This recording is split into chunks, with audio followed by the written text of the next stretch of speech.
আসসালামু আলাইকুম, good evening সবাইকে। দেখো আজকে সন্ধ্যাবেলা বানিয়ে নিলাম আলু কাবরি।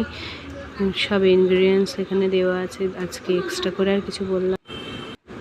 করে আর ইনগ্রিডিয়েন্টসগুলো কিছু বললাম না, তোমরা সবাই কম বেশি চেনো, দেখে নিও। কেমন লাগলো আলু কাবরিটা বলো, ভালো লাগলো একটু লাইক কমেন্ট করে পেজটাকে ফলো করে দিও। দেন আল্লাহ হাফিজ, বাই, টাটা।